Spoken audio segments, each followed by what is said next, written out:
Hello কাছের বন্ধুরা, আসসালামু আলাইকুম। কেমন আছো সবাই? আশা করি অনেক ভালো আছো। আমিও অনেক ভালো আছি। আমার মতো কে কে এরকম মাসের বাজার করে নেওয়া একসাথে?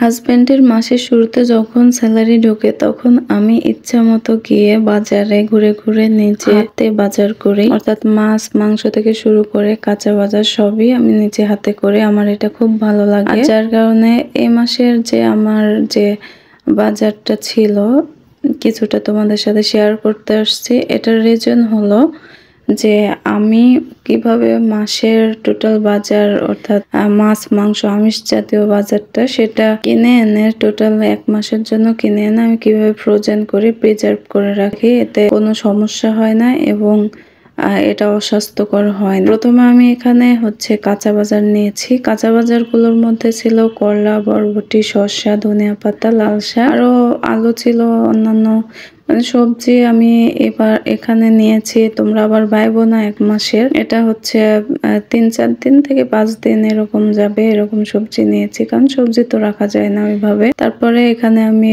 একটা ব্রয়লার মাংস নিয়েছি, আর অন্যান্য মাংসগুলো আগের মাসেরটা ছিল ফ্রিজে। আসলে মধ্যবিত্তদের অনেক হিসাব করে চলতে হয়, সবাই তো জানোই।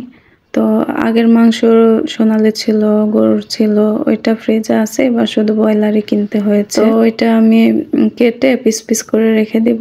আর এখানে আমি মাছ নিয়েছি, ছোট মাছ নিয়েছি 5 আইটেম, আর পাঙ্গাস মাছ কিনেছিলাম। আমি বরাবরই পাঙ্গাস মাছটা কেটে আনি, আর কেটে আনলে আমার সুবিধা হয়, আমি বড় মাছ কাটতে পারি না। ছোট মাছও কিনে আনা হয়, কিন্তু এবার বাজারে ছোট মাছটা কাটা একটু প্রবলেম ছিল, যার কারণে আমার নিজের কাটতে হয়েছে বাড়িতে এসে।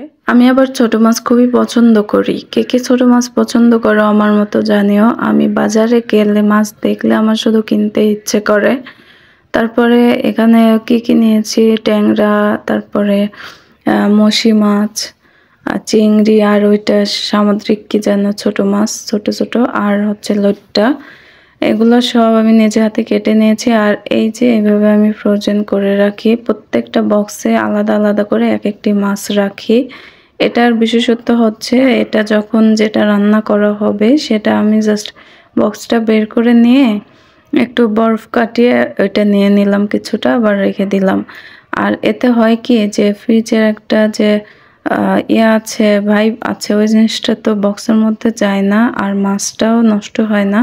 এভাবে যদি বছরের পর বছর রাখা যায়, মাছটা খুবই স্বাস্থ্যকর থাকে, আর এটা শরীরের জন্য ঝুঁকিপূর্ণ হয় না খুব ভালোভাবে এটা ফ্রোজেন করে রাখলে এভাবে। তো আমার মতো যারা এভাবে ফ্রোজেন করে রাখতে চাও এই টিপসটি ফলো করতে পারো। তারপরে ডিমটা রেখে দিলাম ফ্রিজে। এই ছিল আমার আজকের মাসের বাজার। আর অন্যান্য টুকটাক মুদি বাজারগুলো ছিল, সেগুলো আর না দেখালাম, ভিডিও লং হয়ে যাচ্ছে। টিল দেন, আল্লাহ হাফেজ।